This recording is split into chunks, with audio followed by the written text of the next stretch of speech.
بالله من الشيطان الرجيم بسم الله الرحمن الرحيم والصلاة والسلام على رسول الله وعلى آله وصحبه أجمعين رب اشرح لي صدري ويسر لي أمري واحلل عقدة من لساني يفقهوا قولي. May Allah subhanahu wa ta'ala bless your event and bless your community.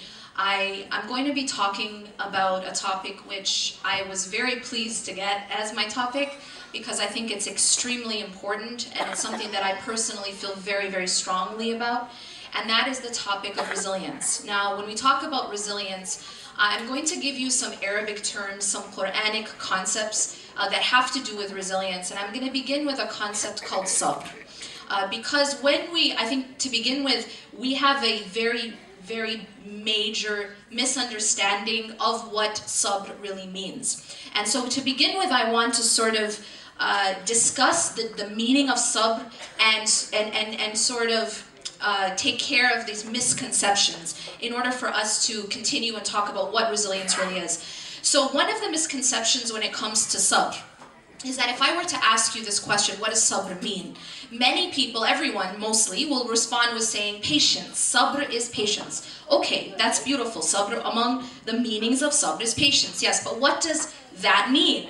And a lot of times people understand sabr as being passive. That sabr means just don't do anything. Just stand there. Just take it. That kind of thing. For example, this idea of turn the other cheek. This concept of turn the other cheek, first of all, doesn't come from Islam.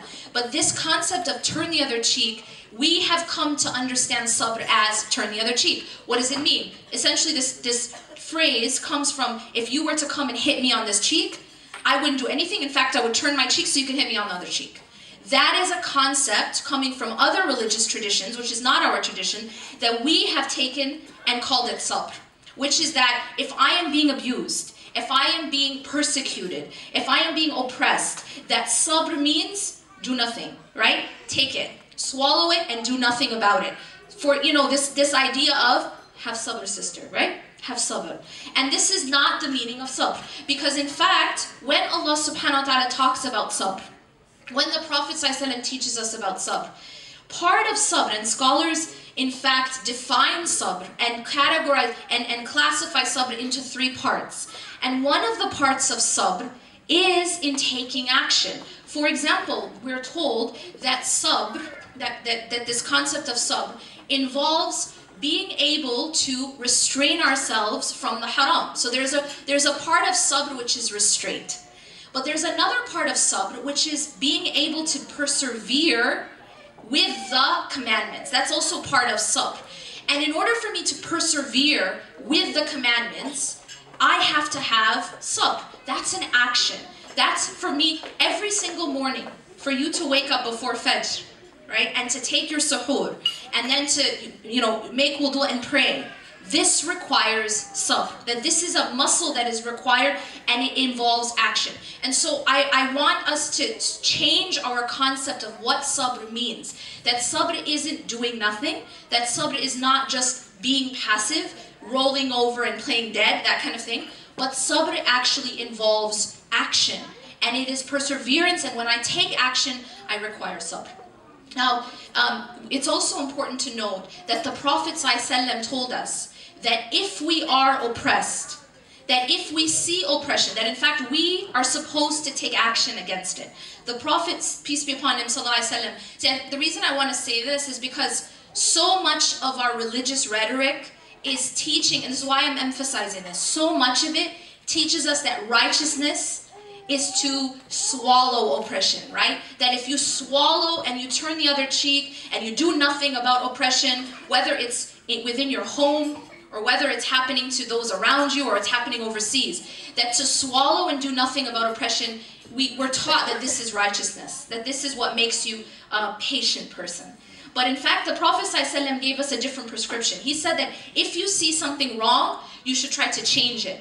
He doesn't say to turn the other cheek. He says that you should take action to change it. He said you should try to change it with your tongue. And if you cannot, then change it with your hand.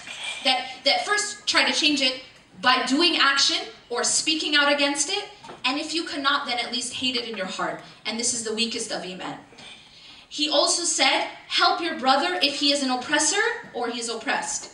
And the companions said, well, we know how to help him if he's oppressed. But how do we help our brother if he's the oppressor?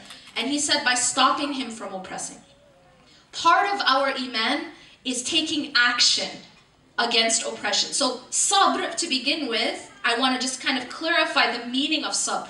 There's an ayah in the Quran in the end of Surah Al-Imran, the very last ayah, it's ayah 200 of Surah Al-Imran. And in this ayah, Allah subhanahu wa ta'ala is giving us like a sort of like ingredient list for success. Okay? It's a list of what is necessary to be successful. Is there anyone in this room who actually wants to be unsuccessful? No one, right? In fact, if I had a room full of every religious group in the world, one thing we would all have in common is everyone wants to be successful, right?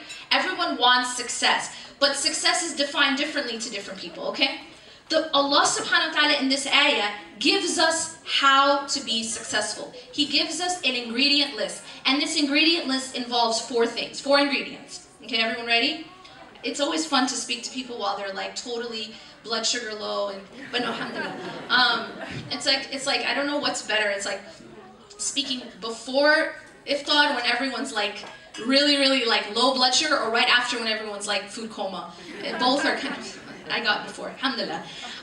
So the 4 ingredients for success, Allah subhanahu wa ta'ala says, Ya ayyuhalladhina amanu asbiru wasabiru warabitu wattaqullah la'allakum tuflihun. So Allah has told us now 4 ingredients for success. What are those ingredients? You'll notice there's 4, and actually 3 out of the 4 involve some form of patience, some form of perseverance, some form of sabr. Sabr in some capacity, okay? 3 out of the 4, so 75%. In order for us to be successful in this journey through life, we have to be a people of resilience. We have to be a people who can withstand. The first is asbiru, right? Have patience, have perseverance, have sabr. And we already spoke about what is sabr. Sabr incorporates and encapsulates patience, perseverance, constancy, all of these things in one. But then the next commandment is wasabiru. Asbiru wasabiru. So they sound similar, but they're a little bit different. The second word involves a different form of the same root, and it's actually a more intensified version of patience or sabr, and it's when you're not only just having patience, but you're competing in this perseverance. You're competing against an opposing, like something that's against, you know, like resilience. You have to have something pulling you in the other direction for it to be resilient. How many people have ever worked out? No one? No one does those things? When you work out, when you go to the gym, and you want to build muscle, right? The way that you're going to build muscle is to do resilience training. In fact, the more that you have something pulling against you, and the more that you're pulling, right? The more you're going to build. So the more opposing force there is, the stronger you become when you pull. That's resilience. Resistance training, yeah? And so what happens is here, it's another like intensified version of wasabiru. And then warabitu. Rabitu is to like be ready. So for example, in battle, when you'd have two armies that are going to be fighting, there's a point right before their attack, right, where you have to be stationed and you have to stand firm, because that's the point when people want to run. You know what I'm saying? It's like just that point right before the battle, that's when you're like, I'm out of here. And it requires a lot of strength and resilience and perseverance and tasabbur, right? And this intense or ribat, this is called warabitu. It's to stand firm and to be ready.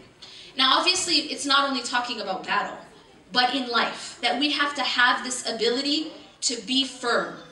And then the 4th part of the ingredient is taqwa, wattaqullah. These are the ingredients Allah gives us for patience, to have rather success. Now, the question becomes this: how can we have perseverance? How can we be resilient? Especially in the type of political climate we're dealing with, the type of, the issues that we have, both politically, socially, financially.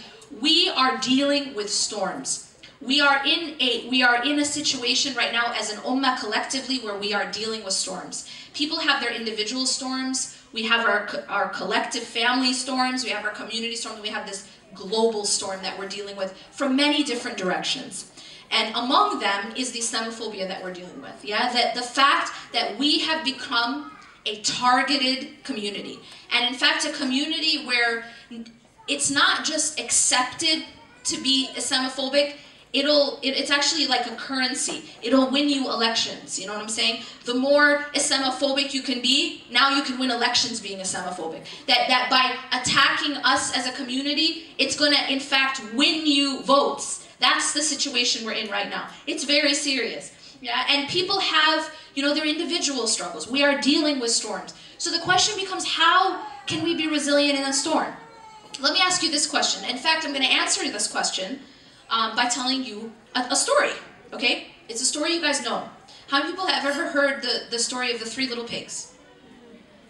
Like 2 people. Where was your childhood? Okay, a lot of people never had a childhood, but I'm going to bring back your child. I'm going to make up for it. The 3 little pigs, okay? So there's 3 little pigs, as you would imagine. One of them is very, very lazy, okay? Maybe he's been fasting. Oh, no, he wasn't fasting. He's very lazy, okay? So what does he do? He builds his home out of something very easy and quick. He uses like straw or something, yeah? And so his home is very weak. But that's because he doesn't put in the work to build a strong house. And then you have the second pig who's like somewhat lazy.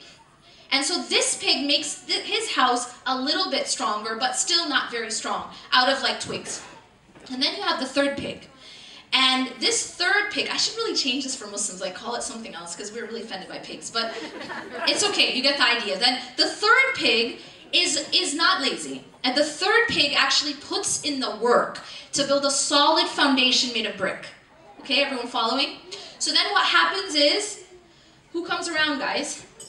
The big bad wolf comes around, okay?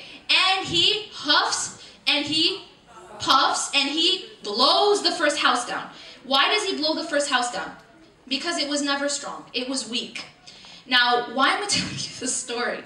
The reason I'm telling you this story is that in life, there's a lot of big bad wolves that come our way, okay? Alhamdulillah, in the US, he's got a toupee type looking thing. I mean in America, sorry. We have, yes, alhamdulillah, we have a lot of different forms of the big bad wolf. And for those of you who don't know what I'm talking about, I was referring to Trump. But the idea is that we have financial big bad wolves, we have financial problems, we have health problems, we have community problems, we have mental health problems, we have all these different struggles that come our way, political problems, we have things happening all over the world that we're getting blamed for. These are things that are going to come our way. This is the big bad wolf huffing and puffing, all right? But what happens with the second house? The second house is a little stronger, but still it's not strong enough to be able to withstand the huffing and puffing of the big bad wolf. These are trials that come our way. These are the wind and the storms. But look at the third house. The third house was built strong. The third house had a solid foundation. And so when the same circumstances coming to all 3 houses. Are you understanding? You're hungry, yeah? The same circumstances are coming to all 3 houses, but one is getting destroyed by it. One is getting destroyed by it, but the other is not. The third house is not getting destroyed by it. That is resilience. That is the ability to withstand the storm and not be destroyed. Now, how do we do that? How can I do that as a human being, as a believer? How can I be a person of resilience? And the answer is I have to build a strong foundation.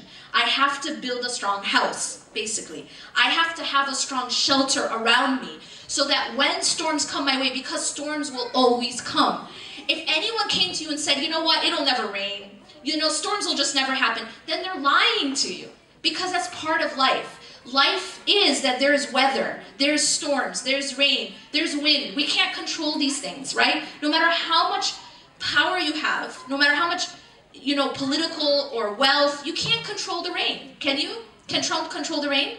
Can he say, you know what, I'm really, tweet about it, it really shouldn't have rained at this time. I'm deciding that it's going to stop raining at 2. He can't. You can't control the rain. But what can we do? We can control where we are when it rains. We can choose to go within the shelter. We can wear a rain jacket. We can have an umbrella. You guys following? So what happens is that spiritually, we have to build these shelters. We have to build these spiritual shelters, whereas we can withstand the storms and we can be a people of resilience. But that will never happen unless we are inside of shelter. Make sense? Fair enough? Does that make sense? So now I'm going to tell you how to build those bricks. I'm going to tell you how it is that we can build that home. And the answer is this. I'm going to give you a 3-part prescription, a 3-part sort of blueprint of how to build that home. And you're going to be like, what? But just stay with me, okay? Number 1 is the salah. See, here's the thing. Everyone in this room probably learned about salah when you were like 3 years old. You know what I'm saying? You learned how to pray, maybe when you started praying when you were a kid. But it's one of those things that we just take for granted. We take for granted, number 1, how important it is, and number 2, how powerful it is. It's a bit like oxygen. You see, every one of us in this room, alhamdulillah, is breathing, right? Not sure? Yes, right? I get them right before Maghrib. Everyone in this room is breathing, but we're taking it for granted, right? Obviously we need oxygen, but no one really thinks about it until it's taken away. And when it's taken away, you start to see the effect, right? If you go without oxygen even for a few seconds, you'll feel the effect, right? It's the same with salah. Salah is one of these things that we've taken for granted, but without salah, it's like a person who has been deprived of oxygen. Salah is the oxygen of our soul, the oxygen of our heart. And a person cannot be healthy and cannot even stay alive spiritually without the salah. And it's as simple as that. The other thing about salah is it's prescribed. You know when a doctor gives you a prescription and there's a certain timing for the prescription? Yeah? So the doctor says, here's a prescription. You know, ma'am, sir, you need this to stay alive, in fact. This is so serious that this medicine is going to keep you alive. And here's what you have to do. You have to take the first dose in the morning before sunrise. And then you have to take the next dose around noon, and then the next one around 4 o'clock, and the next one around 7, and so on. And you have to take 5 doses, but they need to be taken at a certain time, or a certain time interval, right? How many people are going to take that prescription and number 1, just throw it in their drawer and not even care? Or how many people are going to take the medicine and say, you know what, I'll take it once in a while, but when I'm busy, I'll just skip 2 or 3 doses. Or my favorite, I'm really busy today, so I'll take all 5 doses before I sleep. Right? No one's going to do that. That's called overdosing, yeah? And it's actually not going to work that way. When a medicine is taken, it has to be taken properly as prescribed by the doctor. Fair enough? So this is the thing. Allah has prescribed this medicine for us. And it isn't just medicine, it's actually oxygen. And when a person is deprived of oxygen, it affects them spiritually just as a body is affected by the deprivation of oxygen. And it's nothing short of that. And I want to emphasize that in every single audience that I speak to, because I feel like we've lost the basics. And when I say we've lost the basics, I don't mean basics because they're unimportant. I mean essentials. We've lost the essentials. You know, when it's like a person goes to a doctor and says, yo, doctor, I'm having all these issues and, help me with this, prescribe this. And the first question is, are you getting enough oxygen? You know what I'm saying? Oh, no, I don't do that anymore. I don't breathe. That's not something I do. It sounds silly because the person would be dead, right? But this is our problem. We have all these issues. We have all these issues and we're going to find solutions in all these different places, but we're not even breathing. You understand? How can we possibly solve our problems if we're not even breathing? If we don't even have the essentials to keep us alive? One other thing I want to say about salah is when Ramadan comes around, we start to see sort of the way we're supposed to be the rest of the year, but we only really see it in Ramadan. I'll give you an example. Missing Fajr, okay? Missing Fajr is one of these things that's very serious, okay? But in Ramadan, missing Fajr is very serious. Can anyone tell me why? Exactly. Thank you, sister. It means you missed suhoor. Okay? Or sihri, whatever you call it. You have missed the meal, the chance to eat. Because now you have to fast. And so if you miss Fajr in Ramadan, you wake up and you're in a panic. Like, right, cold sweat, you're in tears, you're like pulling your hair. Because the reality is, you have to fast another like 13, 14 hours and you didn't eat. That's intense.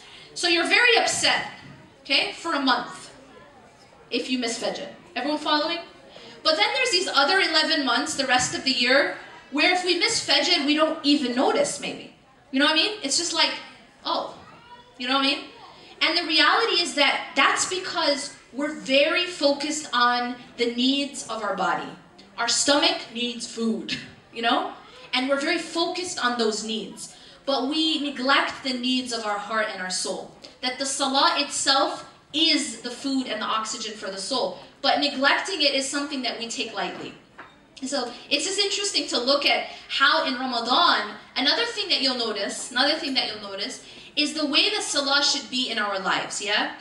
The way we kind of organize our lives, even those who pray, is like we have certain activities. Like say we have our day planned out, okay? And we'll have certain activities planned. So say I have a meeting at noon, and then I have, I have to pick up my kids at 2, and so we have certain things that throughout our day. And then what do? Even if we do pray, we fit the salah in between these other sort of activities and appointments. So in a sense, we take our lives and our activities within the lives and make them the pillars, yeah? And then salah fits if and when in between the pillars. You follow? But it's actually supposed to be the other way around, right? It's supposed to be that the salah times are the pillars. So you have Fajr, and then you have Dhuhr, and then you have Asr, and then you have Maghrib, and you have Isha. And then you fit your life in between those pillars. That's how you actually build a solid. See, right now we have pillars here. This building would not be solid without the pillars. If you take the pillars down, it loses its strength. The pillars of our lives, for our lives to be solid, it needs to be the salah. And this sounds conceptual, but in fact, we live this in certain occasions. And one of them is in Ramadan. I'll tell you, nothing is planned at Maghrib time in Ramadan, except for food. You know what I'm saying? Like, you basically say, look, I'll do it before Maghrib, I'll do it after Maghrib, but Maghrib is a pillar, right? In Ramadan, Maghrib is a pillar. What else is a pillar in Ramadan? Fajr. You guys understand what I'm saying? Why? Because it revolves around food. Okay? But we see a glimpse of what it's like, of what it actually should be. That our lives have the pillars of salah, and then we fit our lives around those pillars. We see that in Ramadan, and there's another place we see that, and that's in Mecca and Medina. You know when you go to Mecca and Medina, and you want to meet up with your family, or you meet up with some friends, how do you say when you're going to meet? What's the lingo? What's the language that you use? You don't even talk about time. What do you say? After Asr, after Dhuhr, before Maghrib. You get it? That the entire way you look at your day revolves around those 5 pillars. That is actually how you live when you're in that area, when you're in that place. And that's how we should make our lives, is that our lives should actually revolve around the pillars of salah, not the other way around. Salah doesn't revolve around our lives. Yeah. And the reason I'm emphasizing this so much is that if we want that stability and that resilience in our lives, we have to build the solid foundation and the solid structure. And it can't be solid without pillars. Okay? Is everyone getting what I'm saying? Okay. So number 1 was the salah. Number 2 is something called the adhkar. Now you guys have heard this term before. The adhkar basically mean remembrances. The remembrance of Allah subhanahu wa ta'ala. When I say adhkar in this context, I'm referring to the Prophet ﷺ's habit. That throughout his day, he used to say certain supplications. In fact, the Prophet ﷺ, if you study his life and you look at the supplications that he would say, he had a dua for everything. Every motion of life, there was a dua that he would say. You know what I'm saying? Like, you leave the house, there's a dua. You come back in the house, there's a dua. You start eating, there's a dua. Finish eating, there's a dua. Entering the bathroom, leaving the bathroom, driving, new clothes, when you're afraid, when you're scared or sad.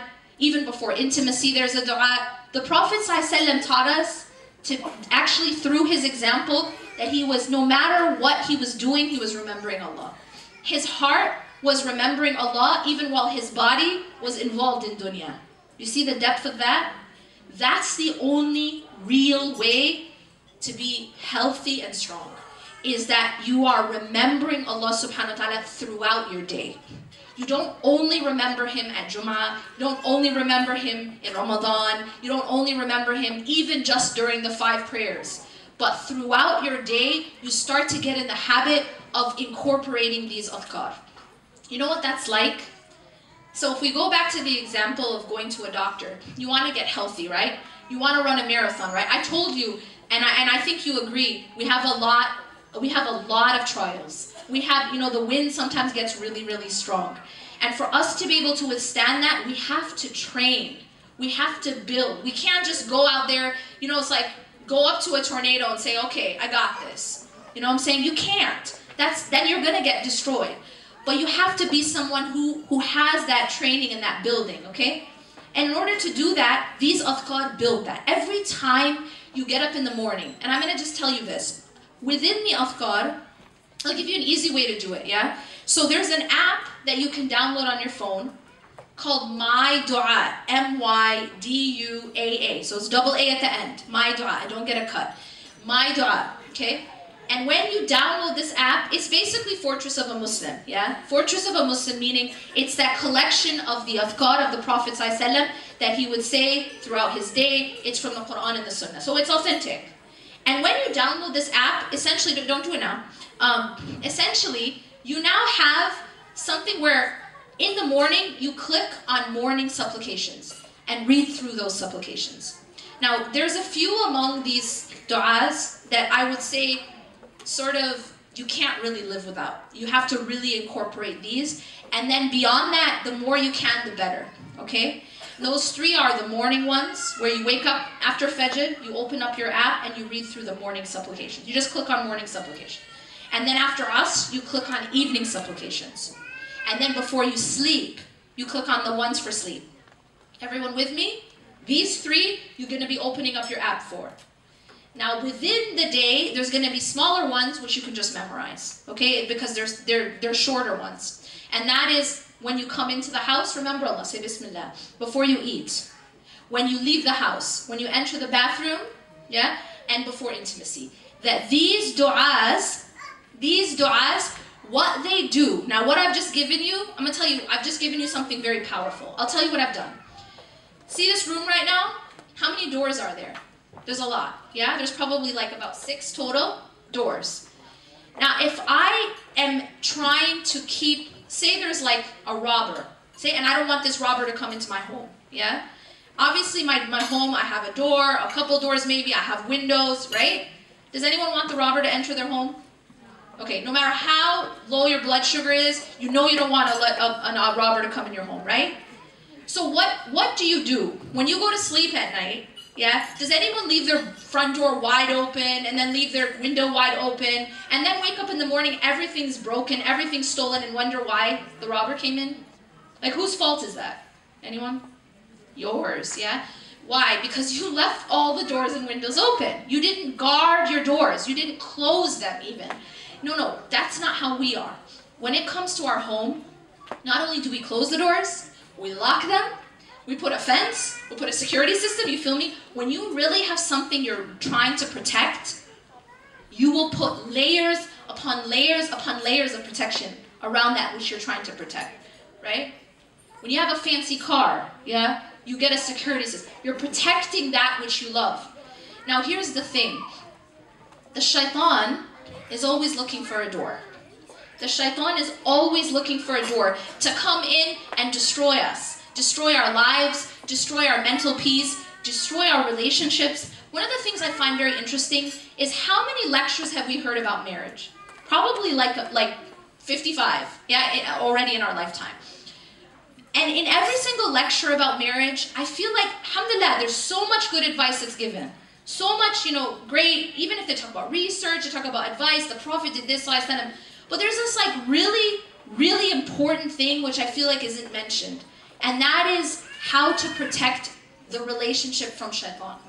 Because in fact, it's shaitan, one of his number one goals is to destroy relationships. It's to come between husband and wife. It's to come between families. It's to come between friends. This is something that he has published, like he's advertised, right? That this is his goal, shaitan and his army.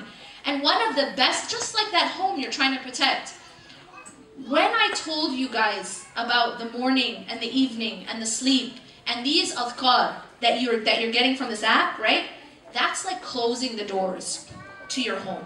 It's closing the windows, it's locking them, it's putting a security system.